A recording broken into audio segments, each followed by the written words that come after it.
Oh, really? I wasn't there.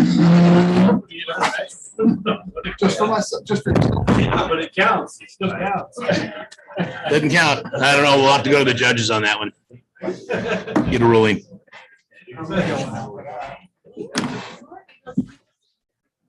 Okay. I do. Having a hard time. I was on vacation last week and I'm having a hard time reacclimating. So, yeah. It was weird as we were gone. We left on the 1st and got back Friday night. And a week was almost too long.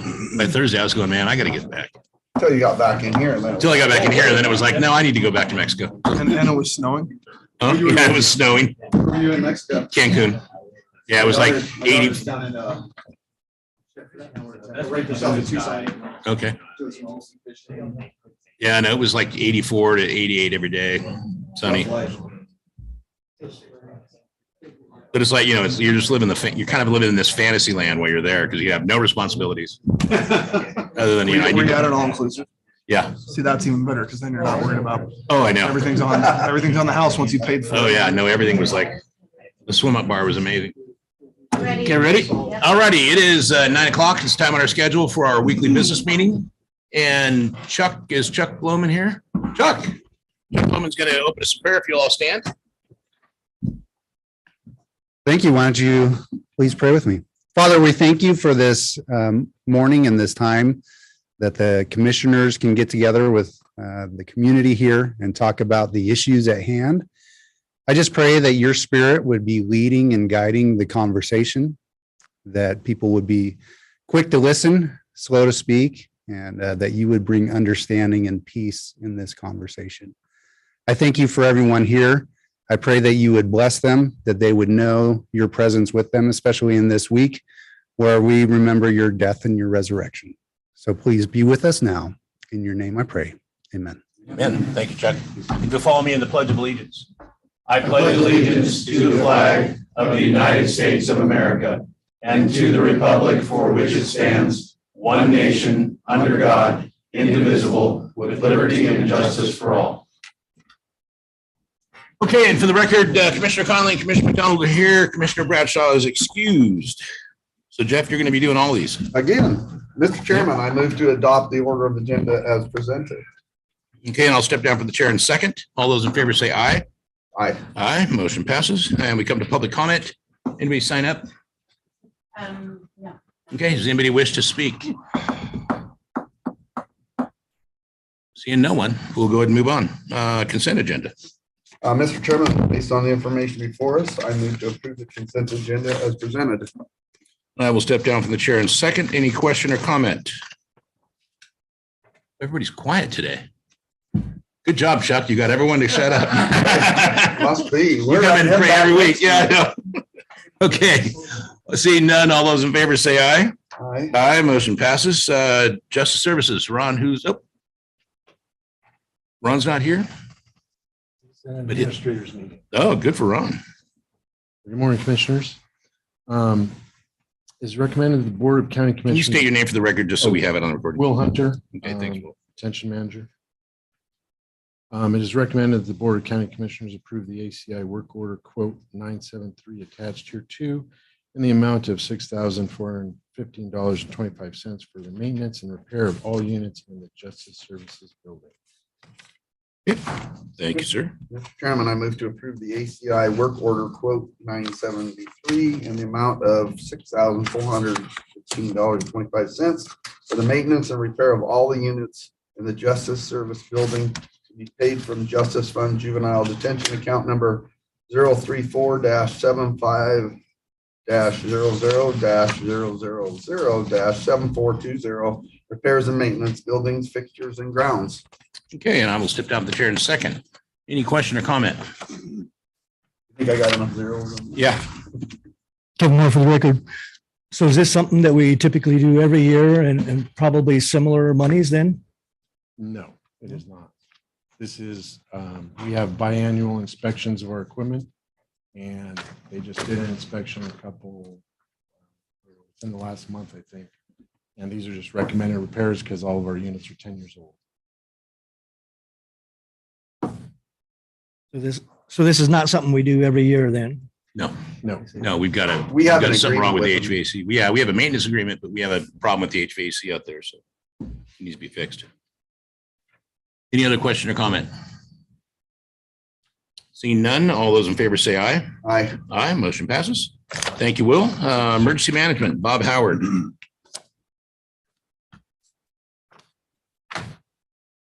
Morning, Commissioners. Bob Howard for the record. Bob, So this is a termination of resolution number 20-28, declaration of local disaster emergency. On March 16th, 2020, the Board of County Commissioners approved resolution number 20-28 pursuant to Idaho Code 46-1011 and declared that a local disaster emergency exists in Bonner County, Idaho, regarding the COVID-19 pandemic. There is no longer a threat of life or property in Bonner County regarding COVID-19 pandemic. We recommend the commissioners sign and terminate this resolution. okay, thanks, Bob. Mr. Chairman, based on the information before us, I move that the county approve resolution 2022-30 and declare a local disaster emergency no longer exists in Bonner County, Idaho. This resolution terminates resolution number 2020-28. Okay, and I will step down from the chair in a second. Any question or comment? Dan Rose, Dan Rose for the record. Was this decision made based on the governor's cancellation of the emergency orders? There's no longer an emergency for COVID, obviously. Is that because the governor said so, or is that because we said not so? really. It was just something we hadn't wrapped it up. We hadn't. We needed to wrap it up. It was one of those things that kind of fell through the cracks. And so is it the board's position that the emergency existed all the way up until until this time, that there's still last week, the week before, the month before that, there was still an emergency? Not that we believe, no. Okay, then we're just kind of slow to come to the Yeah, conclusion of the it was just an resolution. item that was hanging out there that we needed to clean up. Thank you. Yeah, whenever you do a declaration, you have to, when it gets to the end, declaration of emergency, when it gets to the end, you have to undeclare, terminate, sorry. Undeclare. So Kevin Moore for the record. So I got a different approach to this in the sense that, Of course. yeah, Sorry. Go ahead, Kevin.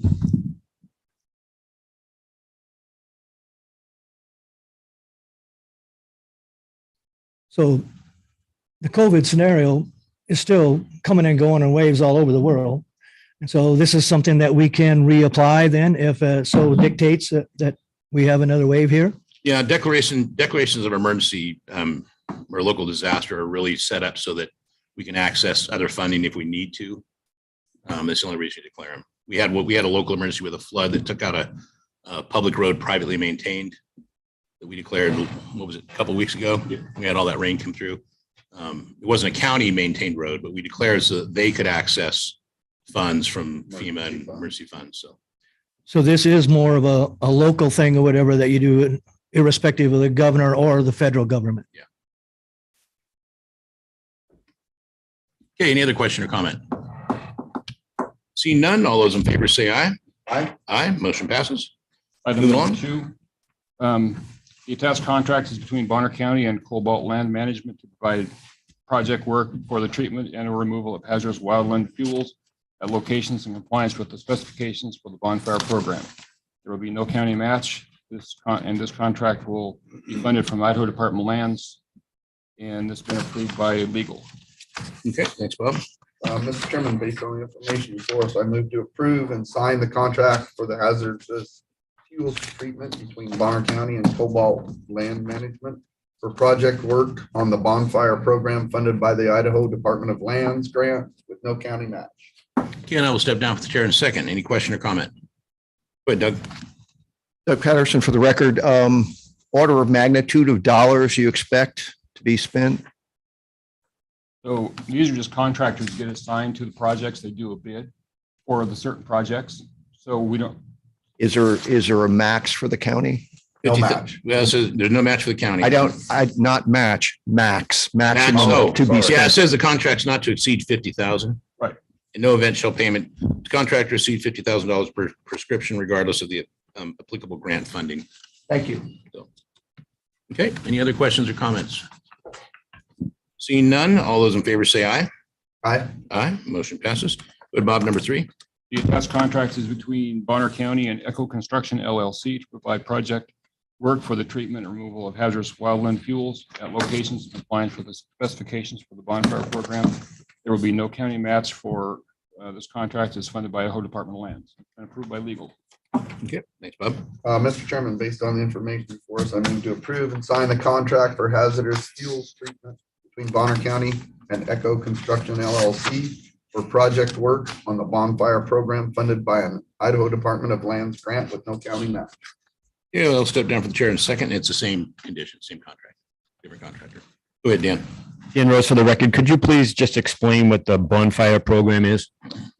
Bonfire program is a hazardous fuel treatment program that private landowners can apply for to do hazardous fuel treatment on their property and create fuel breaks, if you will, to help protect your property from wildfire and make it more sustainable. And this is all funded by grants from the Idaho Department of Lands. Kevin? Get more for the record. So is there a max on this one also? Yeah. And Same. Exactly the same. And so it kind of caught me off guard. And again, what do I know? But $50,000 sounds like a lot of money. Is that typically what we've been seeing being used in these? Yeah, that's the max. They can't exceed $50,000. A lot of times they're less than that. So can you give us a clue or whatever previously then what monies have been spent? I don't have all the information. We've received a lot of money. We've had a lot of projects, so we don't exceed $50,000 per project. And this money comes from state IDL. And we could reuse or these same contractors further Right. later in the year. This is just Just getting them under first. contract. And I want to thank Bob and Nick for working hard to do more of these projects, get more work done on the ground. We're I'd say one of the most efficient ones in the state for doing work on the ground. So it's a good thing. Yep. All righty. Any other questions? Dan? Yep, Dan Rose, for the record.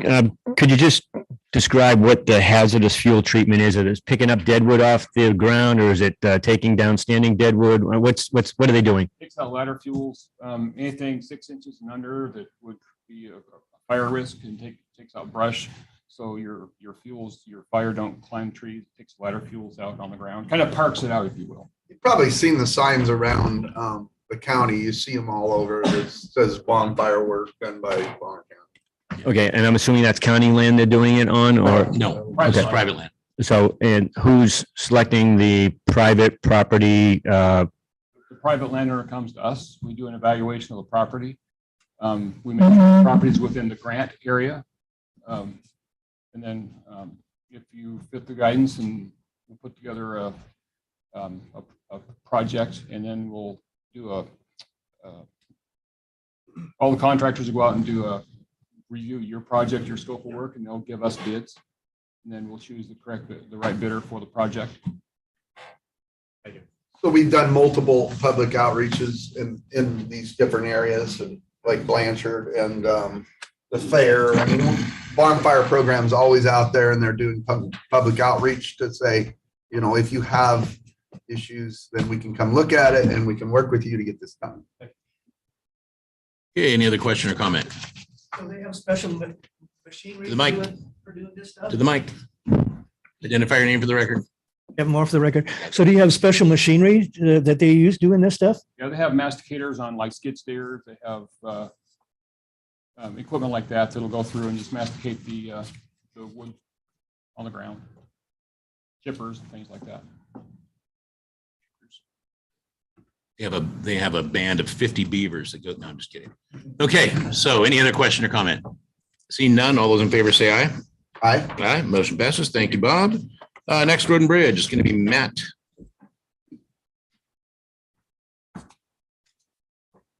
Matt Mulder, staff engineer for the Road and Bridge Department. So magnesium chloride is the material that we use to stabilize our gravel roads every year. It holds the dust down and holds all the materials into place. And so every year we go out to bid for to buy the 4,000 tons of that we typically would need. And we opened bids for that last week. And the low bid, we received two bids, and the low bid was from Envirotech Services in the total amount of $532,080 at a unit price of $133.02 per ton. We only have $494,900 in our budget for magnesium chloride this year, and the bid package does allow us to revise the quantities to meet budget allocations. So we are recommending that we reduce the award contract quantity from 4,000 tons down to 3,720 tons to stay within our budget and award the contract to Envirotech Services. And that revised amount would be $494,834.40, which is about $66 below our budgeted amount. Okay. Mr. Chairman, I move to revise the quantities from 4,000 tons to 3,720 tons and award this contract of magnesium chloride to Envirotech Services, Inc. for the unit price submitted for a total amount of $494,834.40. And I will step down to the chair in second. Any question or comment? Go ahead, Doug.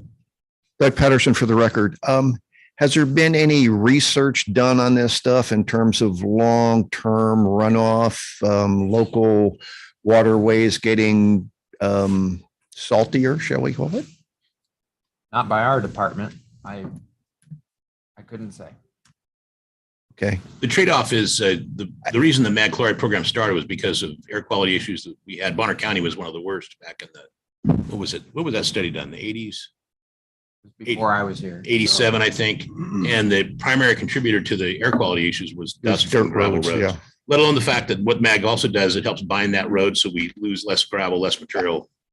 I live on a dirt road and I, appreciate that it gets done. I'm just There's not wondering a lot about of the trade-offs alternatives out there that DEQ will approve. longer term. If this keeps, rain comes down, it ultimately runs off, salt goes with it. Yeah. Just curious if they had done some research. Thank you. I would expect, just thinking here, if it was running off too much, you'd be seeing a lot of trees and other vegetation dying along the roads as they're getting overly salted, and that doesn't seem to be the case. Yeah, even there you got a good news, bad news. Along the highways, you'll see it because the snow plows where they treat these highways. Well, they're using salt brine. Sodium chloride, right. Salt brine. So Ken Moore for the record. So a bid of for 3,720 tons, and so I'm guessing that's delivered then, right? That is delivered to various tank farms that we have throughout the county. So I was just wondering that with the prices of fuel rising and lowering, they have to stay with the bid. Yeah, it's a hard bid. It's a hard bid. It's a hard bid. Yeah, freight on board to our county. Okay, any other questions or comments? Seeing none, all those in favor say aye. Aye. Aye, motion passes. Thank you, Matt. Let's go on to airport. Dave Shook. Dave, can you hear us? I can. Can you hear me? We actually can. This is Perfect. awesome. Technology works today. Excellent. Gotta love that. Dave Shook, Airports Manager for the record. Commissioners, I have two items for you. The first one is an amendment to our grant application for taxi lane and taxi lane and apron design at Priest River Airport. This amendment to our earlier application in the amount of $97,000 to increase will increase that grant request by $8,079 to $105,977. This amendment will fund AIP eligible costs that were not estimated at the time the grant application was first submitted, and these have been accepted by the FAA. This amendment increases our matching funds requirement by about $400 to a total of $7,675 for this grant. I recommend amending this grant application. Okay, thanks, Dave. Mr. Chairman, based on the information for us, I move that we amend our application for this grant to the amount of $105,977 and the chairman sign administratively. And I will step down from the chair in second. Any question or comment? Maureen? Maureen Patterson for the record. I'm just wondering, can you explain what the error was that, created this? Yes, it's not necessarily an error. So what happens is the scope of work is determined and the engineering consultant that we have on hand estimates the value or the cost of that work.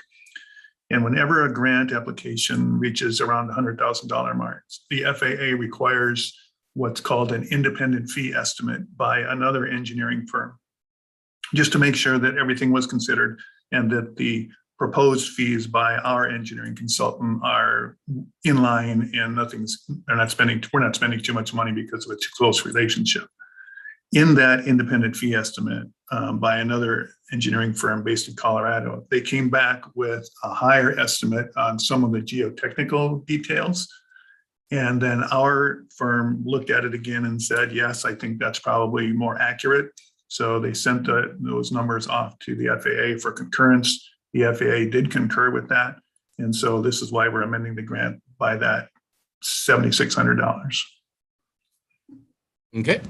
Don't laugh. It only sounds funny. Yeah. Go ahead, Dan. Dan Rose for the record. So I'm assuming this is a federal grant, and the federal grant has parties that review the process, and they're saying that we need to spend more money, and our decision or our local people has been overridden. That's a correct assumption? It's a second opinion. As Dave said, once it gets over $100,000, the FAA requires that they have two different engineers look at it, just concur in the numbers. And the second consulting engineer said, hey, listen, I think we need to throw a little bit more money into the geotechnical side. Right. So in order to get the federal grant, we have to increase the spending because the federal association said so. And I think the key word too, I think I heard Dave say, is it's an estimate of value of work, and then it is reviewed. Right. So if I may elaborate slightly. Yeah. The grant amount that we are applying for is just the amount that they want to have set aside for the expenses for this project.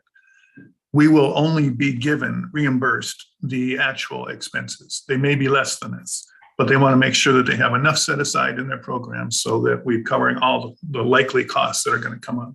Yeah, and be able to complete the project. Yeah. I understand what you said. Is it also possible that the various contractors know that if they said it would cost more money, that over time, or actually not over time, immediately, one of their buds, fellow contractor, who will also get to be cross bidding with things they're doing, are going to get more money? Hard to say. This is just the engineering estimate. This is not bids yet. When it goes out for competitive bid. And if you've dealt with the public realm, as I have in the job I had before this, is that you usually give the budget estimate or budget range for a project. Dave, do they give budget range on these when they bid them out? Yes, they do. For instance, many of these tasks are based on the cost per hour of the individual, the engineer or the associate who's doing the work. And so they're estimating the hours it will take to do the work at that person's current rate. I'm sure they're real disappointed to have their fee increased.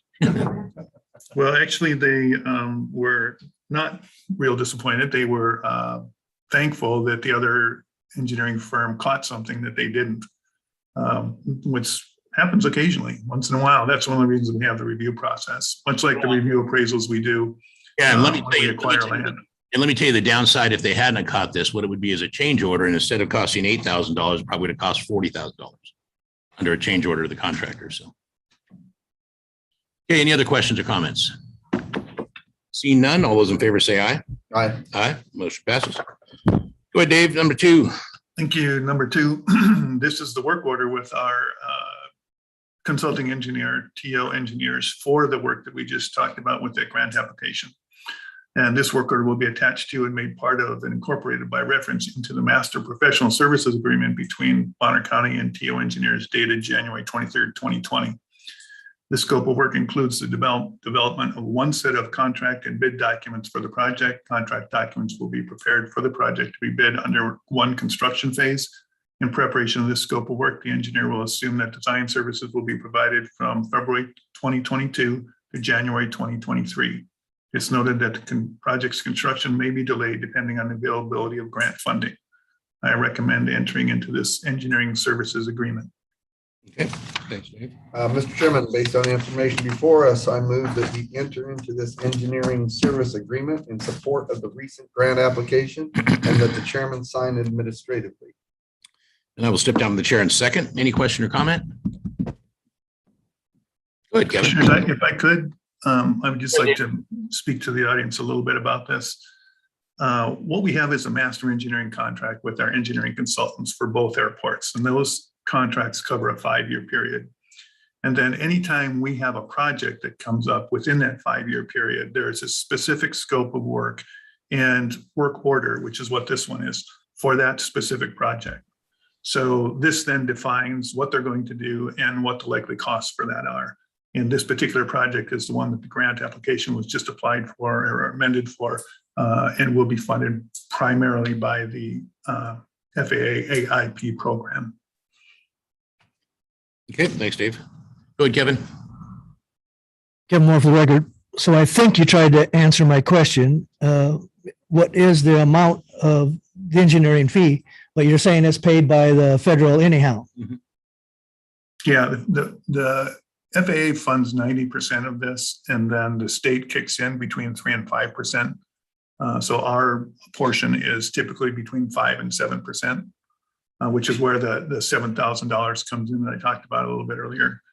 And again, this is the project that this is work orders for, is the one we just talked about in the grant application. So it's about $100,000 in terms of engineering costs. Thank you. You answered my question. Thank you. Great. Welcome. Any other question or comment? Seeing none, all those in favor say aye. Aye. Aye, motion passes. Let's move on to recreation. Pete. Good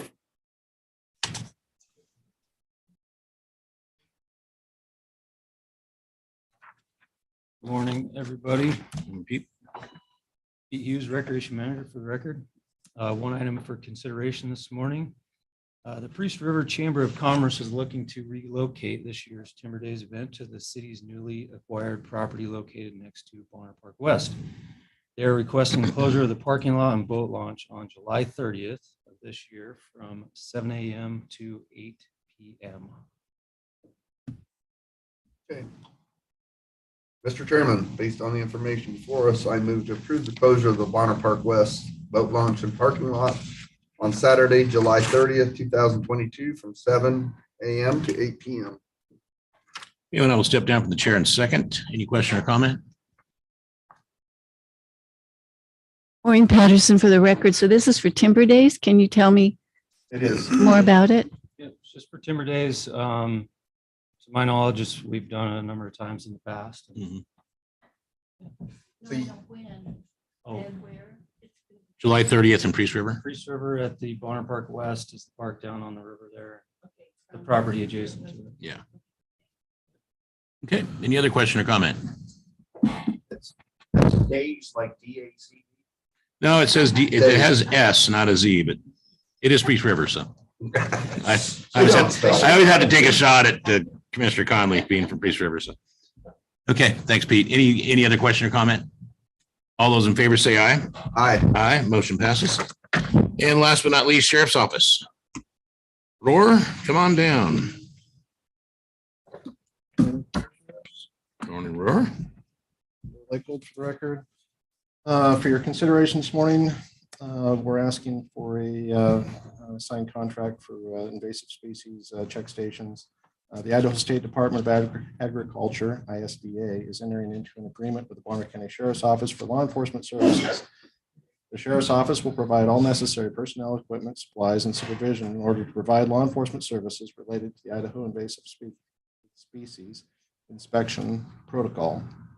The Sheriff's Office will enforce 3 watercraft invasive species stations, and the ISDA will pay the law enforcement up to $154,779, payable in 3 equal installments of $51,593. Law enforcement shall provide patrols for the 35 hours per week at $50 per hour, plus mileage and approved supplies for up to 24 weeks, 1 day, beginning April 15th, 2021, and ending September 30th, 2021, for each of the 3 stations and the ISDA reserves the right to terminate this agreement if the legislature or the state of Idaho fails, neglects, or refuses to appropriate for sufficient funds that have been required by the ISDA.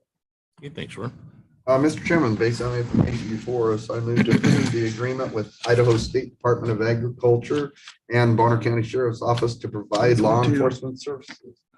The ISDA will reimburse law enforcement up to $154,799 with the agreement being effective from April 15, 2021, and it can be terminated by the ISDA if the legislator fails, neglects, or refuses to appropriate sufficient funds. And I will step down from the chair in a second. Any question or comment? I imagine that's meant to be April 15th, 2022. Yeah. Right? Oh, yeah, that shows that we'll just read whatever Mhm. written. We'll call it, I'll amend that to April 15th, 2022. Okay. And I will again step down the chair in a second, your amendment. Any questions? Kevin Moore for the record. So are you saying this is tentative then? Because we don't know if the money is going to be there? Is that what I heard? It's always this. Yeah, It's just the way they've written the agreement. We don't, even- they send the funds and we start, but that's how they wrote the agreement. So we don't do anything. We do this every year and It's a every recurring year, agreement. the state, a lot of times when they fund these different things, they always say, as long as appropriate. Mhm. And it was. I'm sure. Wait, Dan. Dan Rose for the record. Sorry, Mr. Rowell, you said 35 hours per week at $50 per hour? Up to 35 hours per week at $50 per hour. Okay, so I'm just wondering, the starting salary for patrolmen is somewhere in the $20-25 range per hour. So is everybody getting $50 per hour? Is there administrative costs taken out of that? How do we get to $50 an hour? So the $50 an hour is a base rate that they pay all the counties for their services. Our actual cost for the deputies' time at time and a half is typically less than the is definitely less than the $50 per hour. So the remainder, whatever that difference would be the administrative cost. And it doesn't get paid directly to the deputy who's doing the patrol. It goes to the sheriff's office. They get paid. Yeah. Detail rate. And the other thing is it's a presence that we might not have out there, and they can also stop you if you're speeding or something like that. It's kind of a nice little bump. For having additional patrols out there. I can reflect on one incident where we had a situation at Clark Fork High School and we had a less than 2-minute response, which is, Yeah, it's a anywhere good that's thing. a good response, and it was due to having patrols like this. Okay, any other question or comment? Sherry? Sherry DeValley for the record. I'm just clarifying for myself. You're not going to start until you get the money, but you expect to start this weekend, next weekend? We'll start, I think we're starting this. It says April 15th. I think as soon as we sign it, then it gets funded. But yeah, they actually send the funds beforehand and then we work off of the funds. Okay. Yeah, we have to approve the MOU before they will fund it. It'd be nice if they just sent us the money and trusted us, but state doesn't really work that way. Yeah, shockingly enough. Any other question or comment? Seeing none, all those in favor say aye. Aye. Aye, motion passes. And with that, that draws us to the end of our regular meeting. We'll go ahead and take a 5-minute break and then come back with executive session.